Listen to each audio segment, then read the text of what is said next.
من يهده الله فلا مضل له ومن يضلل فلا هادي له وأشهد أن لا إله إلا الله وحده لا شريك له وأشهد أن محمدا عبده ورسوله أما بعد فإن خير الحديث كتاب الله وخير الهدي هدي محمد صلى الله عليه وسلم وشر الأمور محدثاتها وكل محدثة بدعة كل بدعة ضلالة وكل ضلالة في النار.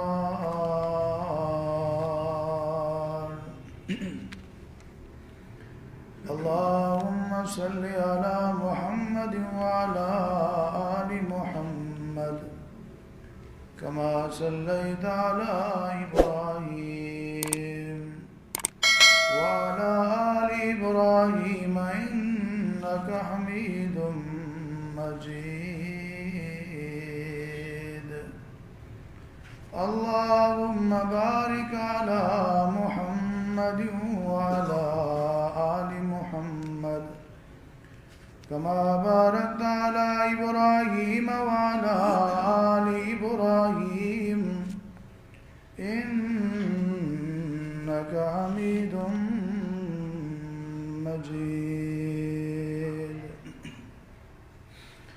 أعوذ بالله السميع العليم من الشيطان الرجيم. بسم الله الرحمن الرحيم.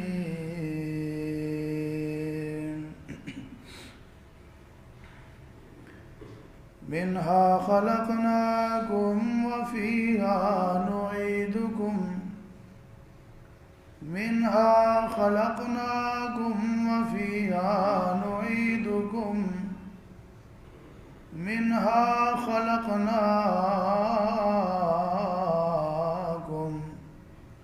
وفيها نعيدكم ومنها نخرجكم تارة أخرى. خاک سے پیدا ہوا تو خاک میں مل جائے گا. خاک سے پیدا ہوا تو خاک میں مل جائے گا. ہے وہی انجام تیرا جو تیرا آغاز تھا. موت آئی اور انسان کو اچک کر لے گئی. اقربا مجبور تھے معذور چارہ ساز تھا. ہے وہی انجام تیرا جو تیرا آغاز تھا. تجھے ڈولی پہ کر کے سوار جنگل میں لے جائیں گے. تجھے ڈولی پہ کر کے سوار جنگل میں لے جائیں گے. لے جائیں گے ہو تیار لے جائیں گے ہو تیار جنگل میں لے جائیں گے. موت آئے گی ایک دن آئے گی. موت آئے گی ایک دن آئے گی. تیری روح نکالی جائے گی. تیرا ہوگا یہ جسم بیکار جنگل میں لے جائیں گے. تجھے نہلا کے کپڑے پہنائیں گے. چارپائی پہ دلہا بنائیں گے. تجھ پہ ڈالیں گے پھولوں کے ہار، جنگل میں لے جائیں گے۔ تیری ڈولی کا رنگ رنگیلا، تجھے روئے گا سارا قبیلہ، تجھے روئے گا سارا قبیلہ، تیرے چہرے کا کر کے دیدار، جنگل میں لے جائیں گے۔ جس گھر میں تیری بادشاہی، رہنے دیں گے نہ ایک رات بھائی، جس گھر میں تیری بادشاہی، رہنے دیں گے نہ ایک رات بھائی، تیرے جتنے ہیں خدمت گزار، جنگل میں لے جائیں گے۔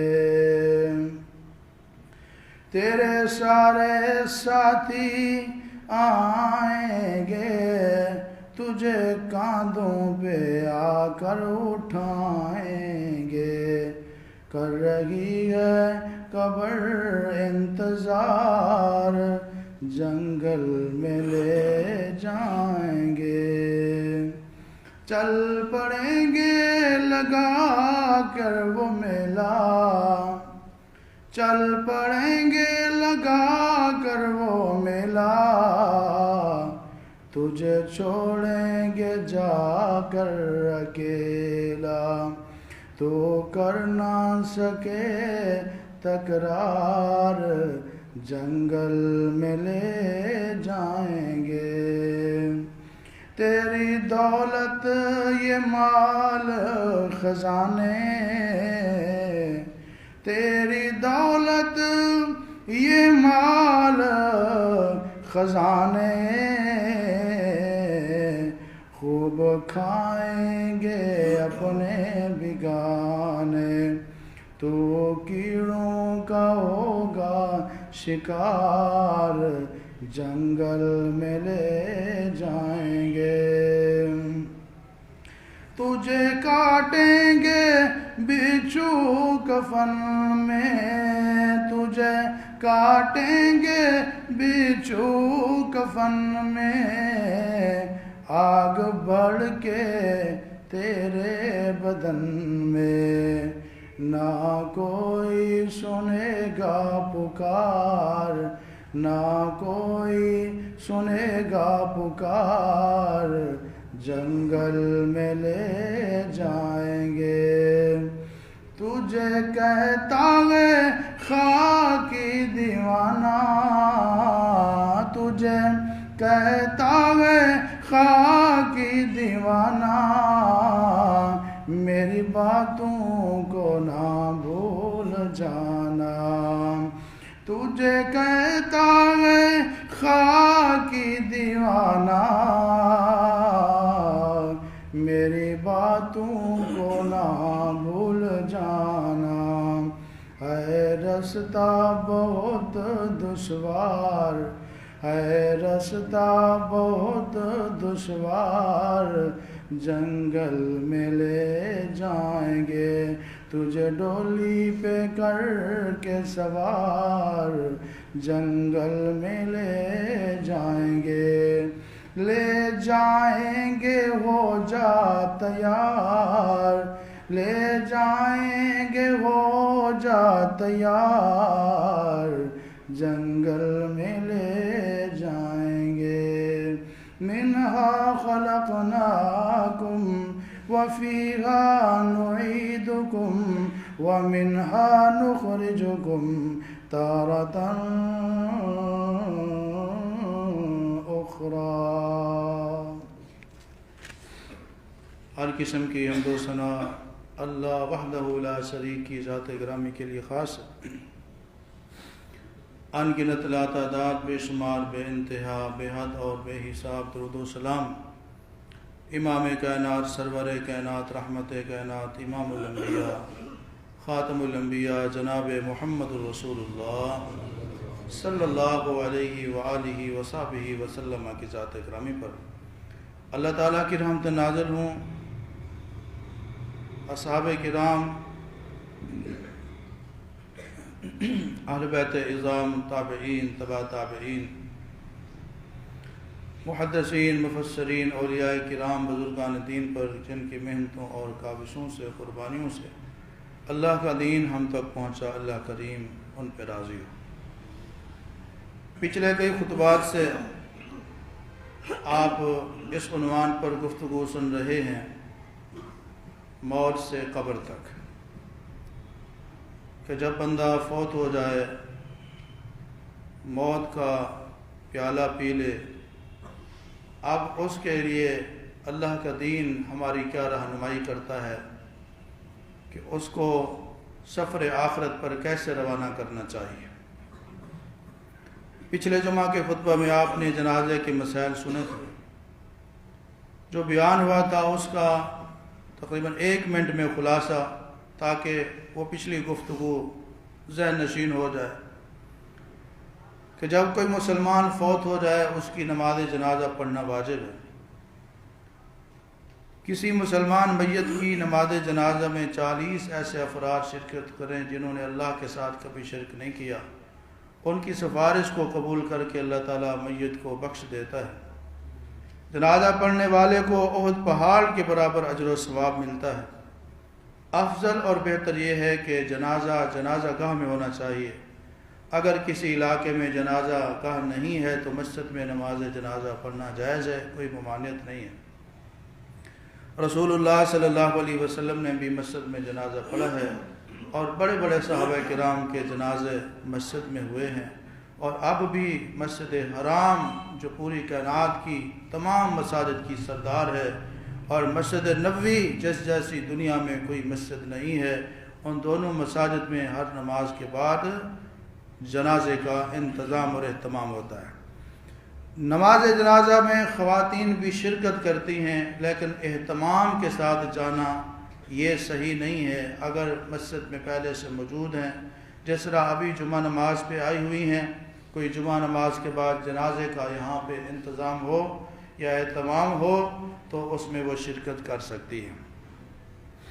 اگر کوئی ایسی جگہ ہے جہاں پہ زیادہ لوگ نہیں ہیں تو کم از کم اگر 3 لوگ ہیں تو پھر بھی وہ جنازہ پڑھیں۔ نبی علیہ السلام نے ایک چھوٹے بچے کا جنازہ پڑھایا تھا، جس میں آپ علیہ السلام امام تھے، پیچھے اس بچے کا والد تھا، اور اس کے پیچھے اس بچے کی والدہ تھی۔ صفوں کا طاق ہونا ضروری نہیں ہے، جفت ہو جائیں، طاق ہو جائیں، کوئی مسئلہ نہیں ہے، لوگوں نے ایسے مسئلہ مشہور کیا ہوا ہے۔ جنازہ پڑھانے والا امام اگر میت عورت کی ہے اس کے درمیان میں، یعنی پیٹ یا کمر کے برابر کھڑا ہوگا سامنے۔ اگر میت مرد کی ہے تو امام اس کے سر کے برابر سامنے کھڑا ہوگا۔ میت کو اٹھاتے ہوئے، غسل دیتے ہوئے، قبرستان جنازہ گاہ لے جاتے ہوئے راستے میں کلمہ شہادت کے نعرے لگانا، یہ رسول اللہ صلی اللہ علیہ وسلم اور صحابہ کرام سے ثابت نہیں ہے۔ یہ اللہ کا دین نہیں ہے، بلکہ رسم اور رواج ہے۔ میت کے لیے خلوص دل کے ساتھ دعا کرنا یہ رسول اللہ صلی اللہ علیہ وسلم کی سنت ہے۔ جنازے میں 4 تکبیریں ہیں۔ پہلی تکبیر کے بعد سورہ فاتحہ ہے، اور کوئی اور سورت بھی ملا سکتے ہیں۔ دوسری تکبیر کے بعد درود ابراہیمی جو نماز میں پڑھتے ہیں۔ تیسری تکبیر کے بعد دعائیں ہیں، اللہم اغفر لحینا و میتنا، عام دعا ہے سب کے لیے، اللہم اغفر لہ وارحمہ، خاص دعا ہے اس میت کے لیے۔ اور چوتھی تکبیر کے بعد سلام ہے۔ دونوں طرف سلام پھیرنا بھی جائز ہے، اگر ایک طرف سلام پھیر لیا جائے تو یہ بھی ثابت ہے، یہ بھی جائز ہے۔ اب آئیے جنازے کے حوالے سے کچھ چیزیں جو ہماری عوام میں مشہور ہیں، ہمارے معاشرے میں مشہور ہیں، لوگوں کے عمل میں ہیں، لیکن وہ اللہ کے دین میں نہیں ہیں، اللہ کی شریعت میں نہیں ہیں، رسول اللہ صلی اللہ علیہ وسلم کے طریقے میں نہیں ہیں، صحابہ کے عمل میں نہیں ہیں، کیونکہ ہر مسلمان کو اللہ نے قرآن کریم میں اپنے نبی کی اطاعت کا حکم دیا ہے۔ فرمایا یا ایھا الذین آمنوا اطیعوا اللہ واطیعوا الرسول، اے ایمان والو اللہ کی اطاعت کرو اور اس کے رسول کی اطاعت کرو۔ ما آتاکم الرسول فخذوه وما نہاکم عنہ فانتہوا واتقوا اللہ، میرا رسول جو دے دے اس کو لے لو، جس سے روک دے باز آ جاؤ، اللہ سے ڈرتے رہو۔ لا تقدموا بین یدی اللہ ورسولہ، اے ایمان والو اللہ اور اس کے رسول سے آگے نہ بڑھو۔ ومن یشاقق الرسول من بعد ما تبین لہ الہدی، جو ہدایت اور حق کے آ جانے کے بعد بھی پیغمبر کے طریقے کی مخالفت کرتا گئے، وَيَتَّبِعْ غَيْرَ سَبِيلِ الْمُؤْمِنِينَ، صحابہ کے راستے کو چھوڑ دیتا ہے، نُوَلِّهِ مَا تَوَلَّى وَنُصْلِهِ جَهَنَّمَ وَسَاءَتْ مَصِيرًا، ایسا بندہ پکا جہنمی ہے، اس کا ٹھکانہ دوزخ میں رب نے بنا دیا۔ اس لیے کوئی بھی عبادت ہو اس میں رسول اللہ صلی اللہ علیہ وسلم کا طریقہ اور صحابہ کرام کا عمل ہونا ضروری ہے۔ کوئی عمل ہو بظاہر اچھا ہو، خوبصورت ہو، بہتر ہو، بظاہر ایسے لگے کہ قرآن پڑھا گیا ہے، بظاہر ایسے لگے کہ درودی پڑھا ہے، بظاہر ایسے لگے کہ تلاوتی کی ہے، بظاہر ایسے لگے کہ سجدہ کیا ہے، بظاہر ایسے لگے کہ نماز ہی پڑھی ہے، بظاہر ایسے لگے صدقہ خیرات ہی کیا ہے، بظاہر وہ اچھا لگے، بھلا لگے، خوبصورت لگے، دین لگے، نیکی لگے، اس کے اوپر جناب محمد رسول اللہ صلی اللہ علیہ وسلم کی مہر نہیں ہے، صحابہ کے عمل سے وہ ثابت نہیں ہے، وہ اپنی تمام تر خوبصورتیوں کے باوجود دین نہیں بن سکتا۔ وہ دین بن سکتا؟ لَقَدْ كَانَ لَكُمْ فِي رَسُولِ اللَّهِ أُسْوَةٌ حَسَنَةٌ، لوگو تمہارے لیے میرا رسول بہترین ڈیزائن ہے، اسوہ ہے، نمونہ ہے، سیمپل ہے۔ تمام عبادات ویسے کرو جیسے میرے محبوب نے، میرے پیغمبر نے کی ہے۔ ان کنتم تحبون اللہ فاتبعونی یحببکم اللہ، اے میرے محبوب اعلان کر دیجئے اور لوگوں اگر تم اللہ سے محبت کرنا چاہتے ہو، فاتبعونی، تمام عبادات میں، اخلاقیات میں، معاملات میں، اللہ کے دین میں، شریعت کے احکامات میں، فتبعونی، میرے پیچھے چلو، میری اتباع کرو، مجھے فالو کرو، مجھے کاپی کرو، میری نقل کرو۔ فائدہ کیا ہوگا؟ یحببکم اللہ، اللہ کریم تم سے محبت کرے گا، یغفر لکم ذنوبکم، صرف محبت ہی نہیں کرے گا بلکہ تمہارے سارے گناہوں کو بھی معاف فرما دے گا۔ دین کو اپنانا چاہیے، سنت کو اپنانا چاہیے، اس کے مقابلے میں جو رسم ہے، رواج ہے، اس کو چھوڑ دینا چاہیے۔ یہی صحابہ کا طریقہ تھا۔ جب ان کے سامنے جناب محمد رسول اللہ صلی اللہ علیہ وسلم کی سنت آ جاتی، آپ کا طریقہ آ جاتا، آپ کا عمل آ جاتا، آپ کا فرمان آ جاتا، آپ کی حدیث آ جاتی، سیدنا علی المرتضی رضی اللہ تعالیٰ عنہ فرماتے ہیں، صحیح بخاری کی حدیث ہے، فرماتے ہیں ما کنت لأدع سنت النبی لقول احد، یہ نہیں ہو سکتا کہ حضرت علی رضی اللہ تعالیٰ عنہ فرماتے ہیں ایک طرف کسی اور کا قول ہو، دوسری طرف رسول اللہ کی سنت ہو، علی پوری کائنات کو چھوڑ سکتا ہے، رسول اللہ کی سنت کو نہیں چھوڑ سکتا۔ اللہ اکبر، یہ سوچ ہونی چاہیے، یہ عقیدہ، نظریہ، مسلک اور منہج ہونا چاہیے۔ اللہ اکبر، کہ باقی جتنے بھی بزرگ ہیں قابل احترام ہیں، لیکن رسول اللہ سے زیادہ ان کی عزت ہے۔ دنیا میں جتنے بھی طریقے ہیں اچھے ہوں گے، لیکن وہ طریقے رسول اللہ کے طریقے سے زیادہ اچھے۔ اللہ کے پیارے پیغمبر علیہ السلام جمعے کا خطبہ دیتے ہیں، عید کا خطبہ دیتے ہیں، نکاح کا خطبہ دیتے ہیں، جہاں میں جو خطبہ دیا کرتے تھے اس میں آپ جو خطبہ پڑھتے ہو اس میں الفاظ یہ ہوتے تھے، اما بعد فإن خیر الحدیث کتاب اللہ، لوگوں بہترین بات، بہترین حدیث اللہ کی کتاب ہے، وخیر الہدی ہدی محمد صلی اللہ علیہ وسلم، طریقوں میں سب سے بہترین طریقہ محمد الرسول اللہ کا ہے صلی اللہ علیہ وسلم، بہترین طریقہ۔ لیکن بڑے دکھ کی بات ہے آج لوگوں کو بتایا جائے یہ رسول اللہ کا طریقہ ہے، یہ بزرگوں کا طریقہ ہے، وہ نبی کے طریقے کو چھوڑ دیتے ہیں، بزرگوں کے طریقے کو نہیں چھوڑتے ہیں۔ یہ گمراہی ہے میرے دوستوں، میرے بھائیوں۔ آؤ جنازے میں سنت اور دین کیا ہے، رسم اور رواج کیا ہے۔ پہلے نمبر پر جب جنازہ شروع ہوتا ہے، بعض جنازہ پڑھانے والے امام کہتے ہیں لوگوں جنازے کی نیت سن لو، 4 تکبیر، نماز جنازہ فرض کفایہ، منہ طرف خانہ کعبہ کے، بندگی اللہ تعالیٰ کی، ثنا واسطے اللہ تبارک و تعالیٰ کے، درود واسطے حضرت محمد صلی اللہ علیہ وسلم کے، اور دعا واسطے حاضر اس میت کے، منہ خانہ کعبہ کی طرف، اللہ اکبر۔ یہ الفاظ پڑھنا، پڑھانا، سکھانا یہ رسم ہے، رواج ہے، اس کا رسول اللہ کے دین کے ساتھ کوئی تعلق۔ میں کسی کو برا نہیں کہتا، فلاں ایسے ہے فلاں ویسے ہے، یہ میرا مزاج ہی نہیں۔ میرا کام ہے آپ کو بتا دینا خالص کیا ہے، ملاوٹ کیا ہے، 1 نمبر کیا ہے، 2 نمبر کیا ہے، اس کے بعد پسند اپنی اپنی، نصیب اپنا اپنا، انجام اپنا اپنا۔ رسول اللہ صلی اللہ علیہ وسلم نے، صحابہ کرام نے جتنے بھی جنازے پڑھائے، کہیں یہ چیز ثابت نہیں ہوتی اللہ کے نبی علیہ السلام نے یا کسی صحابی نے لوگوں کو اسی انداز میں نیت سکھائی ہو یا پڑھائی ہو یا خود پڑھی ہو۔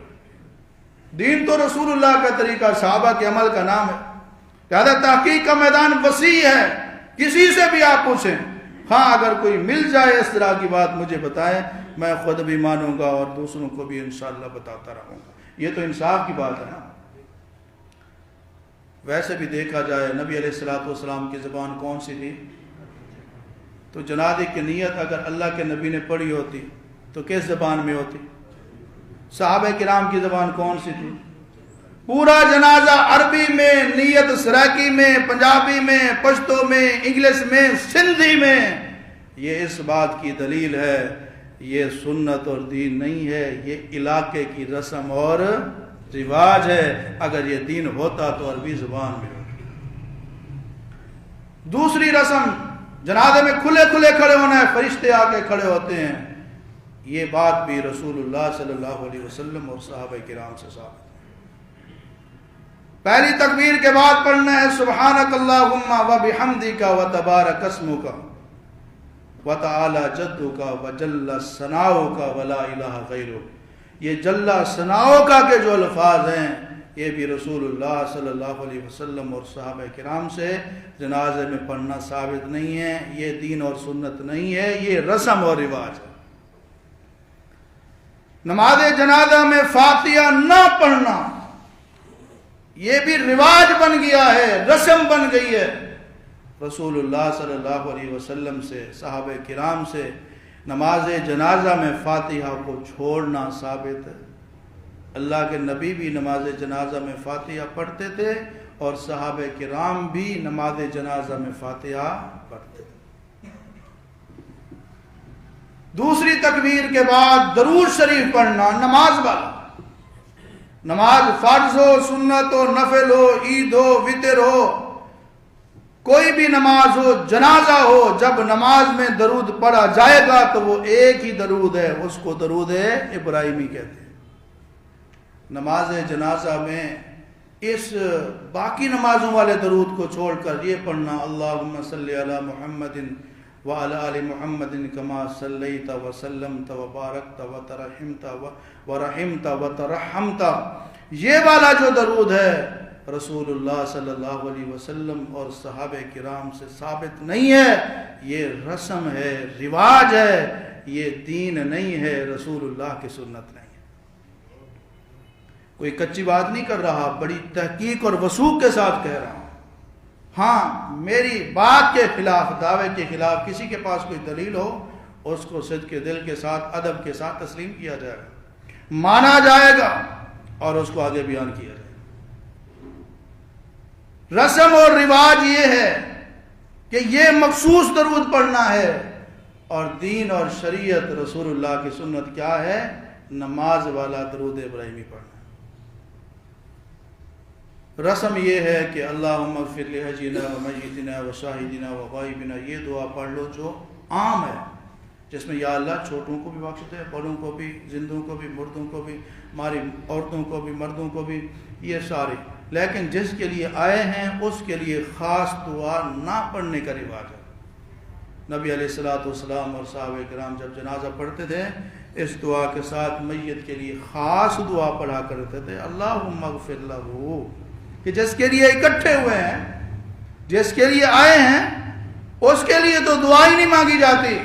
وہ دعا اللہ کے پیغمبر مانگا کرتے تھے، اللہم اغفر لہ، اللہ اس کو بخش دے، وارحمہ، اس پہ رحم فرما، وعافہ، اس کو عافیت دے، واعف عنہ، اس سے درگزر فرما، اکرم نزلہ، اس کی بہترین مہمان نوازی کر، ووسع مدخلہ، اس کی قبر کو وسیع فرما دے، واغسلہ بالماء والثلج والبرد، ہر لحاظ سے اس کو گناہوں سے پاک اور صاف کر، اس کو دنیا کے گھر سے بہتر گھر دے، دنیا کے آل سے بہتر آل دے، دنیا کے ساتھی سے بہتر ساتھی دے، ادخلہ الجنہ، اللہ اس کو جنت کا داخلہ دے، اعذہ من عذاب القبر، اس کو جہنم کی آگ سے بچا، وعذاب النار، اس کو جہنم کی آگ سے محفوظ فرما. یہ اس کے لیے خاص دعا نہ کرنا رسم ہے، رواج ہے، رسول اللہ کی سنت اور آپ کا طریقہ اللہ کا دین نہیں ہے. اللہ کے دین میں دو چیزیں اللہ کے پیغمبر سے ملتی ہیں، اذا صلیتم علی المیت فاخلصوا لہ الدعاء، میت کے لیے دعا خلوص دل کے ساتھ کرنی چاہیے اور خاص اس کے لیے کرنی چاہیے. سیدنا عوف بن مالک رضی اللہ تعالیٰ عنہ بیان فرماتے ہیں، صحیح مسلم کی حدیث ہے کہ اللہ کے محبوب نے ایک بندے کی نماز جنازہ پڑھائی، یہی دعا اس کی نماز جنازہ میں پڑھی، اللہم اغفر لہ وارحمہ وعافہ واعف عنہ. کہتی ہیں جنازے کے اندر ہی میں نے اس دعا کو زبانی یاد کر لیا، اس کے بعد میرے دل میں یہ خواہش پیدا ہوئی، کاش کہ یہ جنازہ میرا ہوتا، رسول اللہ یہ دعائیں میرے لیے کرتے. رسم کیا ہے، رواج کیا ہے؟ سلام پھیرنا، سلام پھیرنے کے بعد کہنا جی ہاتھ اٹھاؤ اجتماعی دعا کرو، اپنی علاقائی زبان میں یا عربی زبان میں کسی زبان میں. یہ بھی میرے بھائیو دوستو رسم ہے، رواج ہے. رسول اللہ صلی اللہ علیہ وسلم اور صحابہ کرام سے ایک حدیث سے بھی ثابت نہیں ہوتا کہ نبی علیہ السلام نے پوری زندگی میں جتنے جنازے پڑھائے، کسی ایک جنازے کو پڑھانے کے بعد آپ نے صحابہ کرام کو اکٹھا کر کے اجتماعی دعا کی. کسی ایک صحابی سے بھی ثابت نہیں ہوتا اس نے جنازے کے بعد اجتماعی دعا کی ہو. یہ رسم ہے، رواج ہے، رسول اللہ کا دین، اللہ کی شریعت، اللہ کے نبی کی یہ سنت ہے.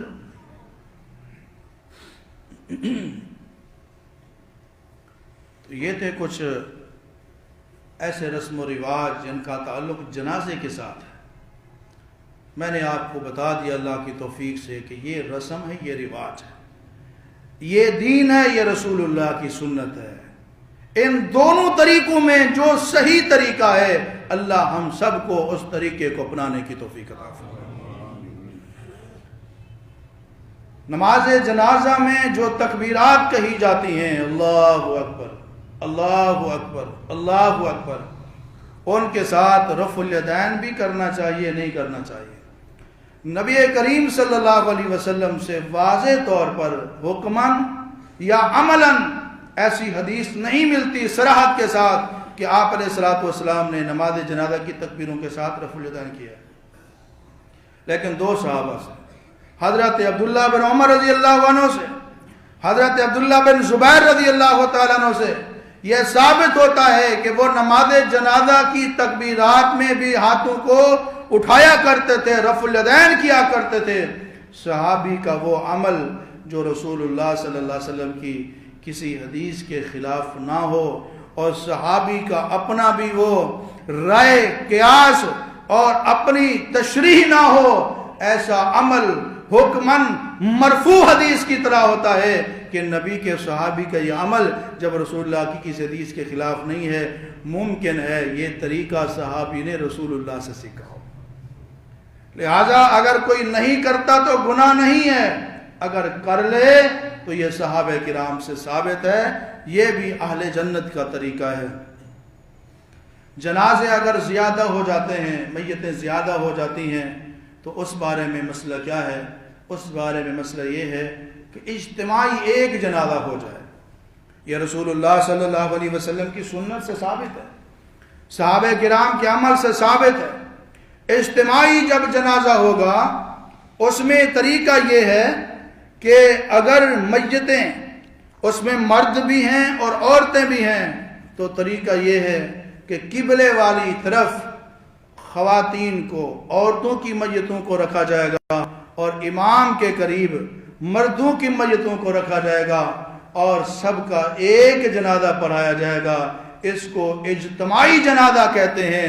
یہ رسول اللہ صلی اللہ علیہ وسلم سے بھی ثابت ہے اور صحابہ کرام سے بھی ثابت ہے۔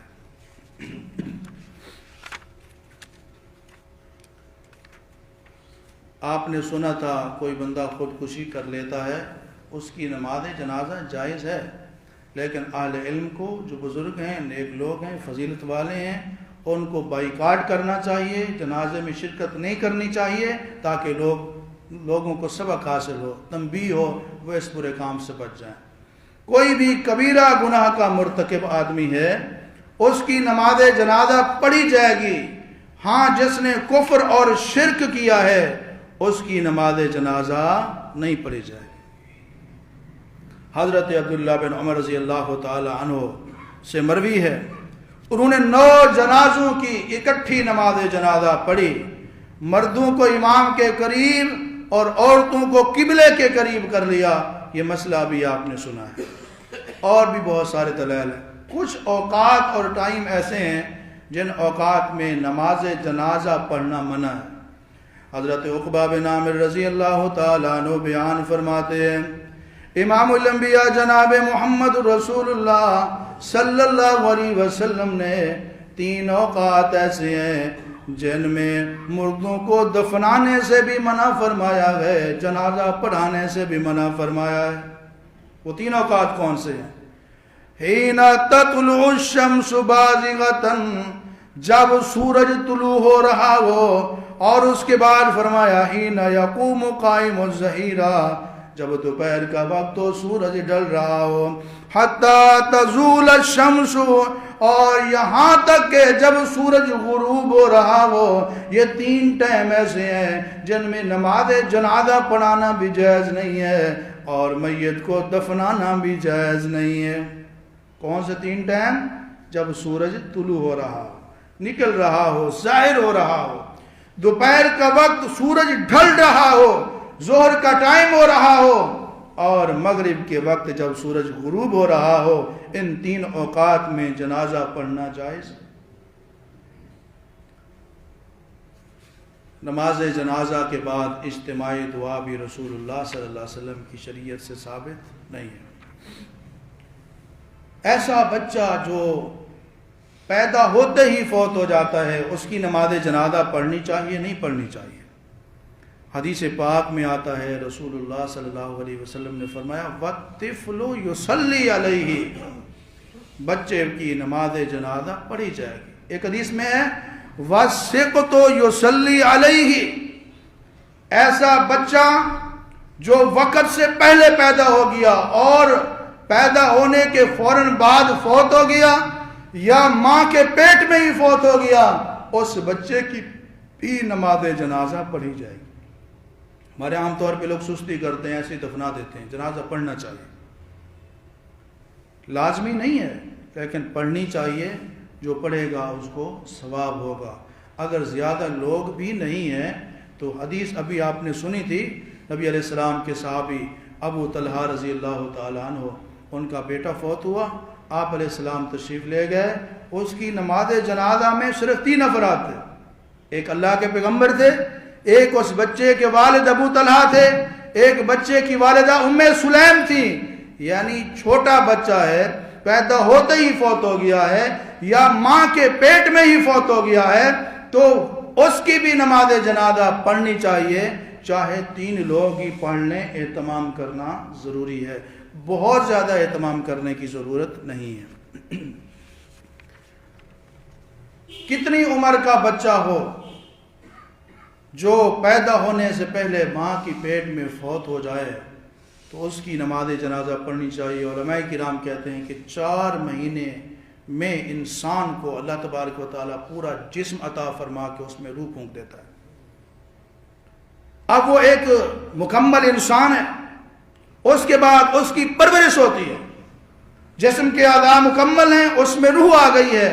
تو اگر 4 مہینے کے بعد کا بچہ ذبح بھی ہو جاتا ہے اور اس کا جسم مکمل ہے تو اس صورت میں علماء کرام کہتے ہیں اس کی بھی نماز جنازہ کا اہتمام کرنا چاہیے. بے نماز بندہ فوت ہو جائے، جس نے نماز پڑھی نہیں ہے، مستقل نماز کا تارک ہے، نماز بڑے عرصے سے چھوڑی ہوئی ہے، یہ کبیرہ گناہ کا مرتکب نہیں، یہ کفر کا مرتکب ہے. بے نماز کا جنازہ پڑھنے کی اجازت نہیں ہے، کیونکہ رسول اللہ صلی اللہ علیہ وسلم نے فرمایا بین العبد و بین الکفر ترک الصلاۃ. بندے میں اور کفر میں فرق کرنے والی چیز نماز ہے. جس کے پاس نماز نہیں، مسلمان ہونا تو اور بات ہے، وہ بندوں میں بھی شمار نہیں ہو سکتا. آپ نے یہ نہیں فرمایا بین الاسلام والکفر، فرمایا بین العبد و بین الکفر. بندے میں اور کفر میں فرق کرنے والی چیز نماز ہے. من ترک الصلاۃ متعمدا فقد کفر. جس نے جان بوجھ کر نماز کو چھوڑ دی اس نے کفر کا ارتکاب کیا. حضرت عمر رضی اللہ تعالی فرماتے ہیں لا حظ فی الاسلام لمن ترک الصلاۃ. جو نماز نہیں پڑھتا اس کا اسلام کے ساتھ کوئی تعلق نہیں ہے. صحابہ کرام کا متفقہ فتویٰ تھا بے نماز مسلمان نہیں ہے. شیخ عبد القادر جیلانی رحمۃ اللہ علیہ فرماتے ہیں اگر بے نماز فوت ہو جائے اس کو غسل دینے کی ضرورت نہیں ہے، اس کو کفن دینے کی ضرورت نہیں ہے، اس کا جنازہ پڑھنے کی ضرورت نہیں ہے، اس کو دفن کرنے کی بھی ضرورت نہیں ہے. استغفر اللہ. یوں سمجھیں کہ بے نماز کو کوئی مسلک، کوئی پارٹی، کوئی گروہ، کوئی جماعت، کوئی فقہ قبول کرنے کے لیے تیار نہیں. بے نماز آدمی بے دین ہے، اس کا کسی جماعت کے ساتھ، کسی فرقے کے ساتھ، کسی گروہ کے ساتھ کوئی تعلق نہیں. کوئی اس کو ایکسپٹ ہی نہیں کرتا، کوئی جماعت، کوئی فرقہ وہ نہیں پسند کرتا، وہ کہتا ہے اس کا ہمارے ساتھ کوئی تعلق نہیں ہے. اللہ تعالیٰ ہم سب کو نماز میں سستی کرنے سے محفوظ فرمائے. قرآن پاک میں ہے جنتی جنت میں چلے جائیں گے، جہنمی جہنم میں چلے جائیں گے.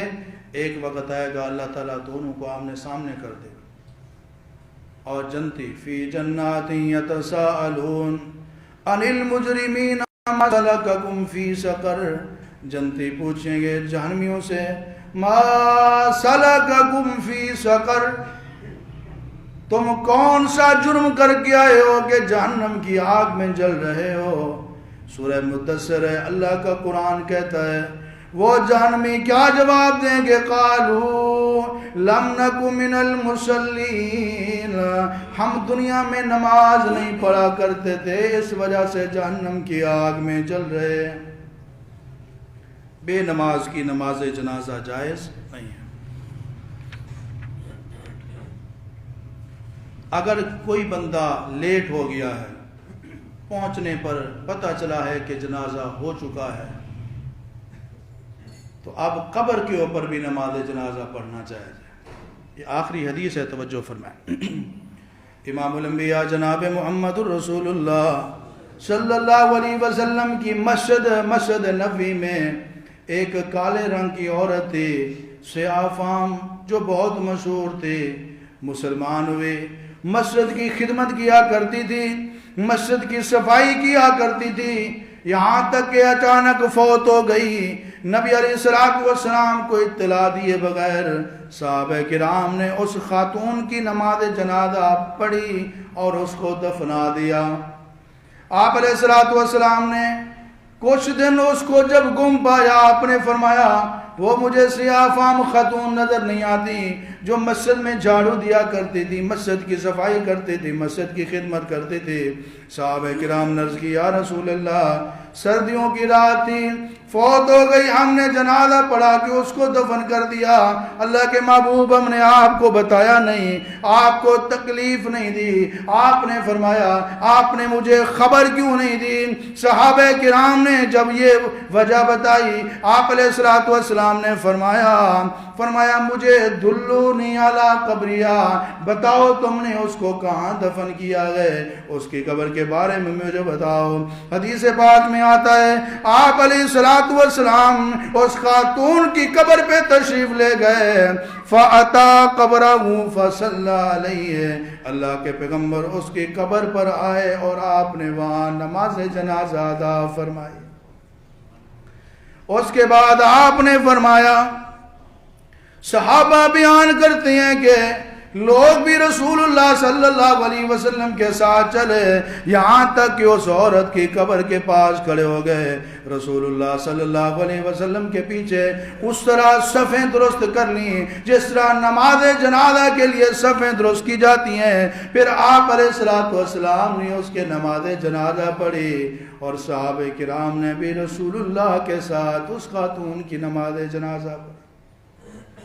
اس کے بعد آپ نے فرمایا میرے ساتھیو، میرا کوئی امتی فوت ہو جائے، مرد ہو عورت ہو، کہیں یہ نہ سمجھنا کہ رسول اللہ کو اطلاع دیں گے، آپ کو تکلیف ہوگی۔ فرمایا ان هذه القبور مملوءۃ ظلمۃ علی اہلها، یہ جو قبریں ہیں قبر والوں کے لیے اندھیروں سے بھری ہوئی ہیں، وان اللہ ينورها لهم بصلاتی علیہم، جب میں ان کے لیے نماز جنازہ پڑھتا ہوں میری نماز کی وجہ سے ان کی قبروں میں اللہ روشنی عطا فرما دیتا ہے۔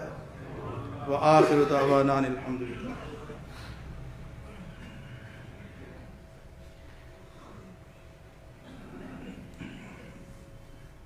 الحمدللہ نحمده ونستعینه ونستغفره ونعوذ باللہ من شرور انفسنا ومن سیئات اعمالنا، من یهده اللہ فلا مضل له ومن یضلل فلا هادی له، واشهد ان لا اله الا اللہ وحدہ لا شریک له، واشهد ان محمدا عبدہ ورسولہ۔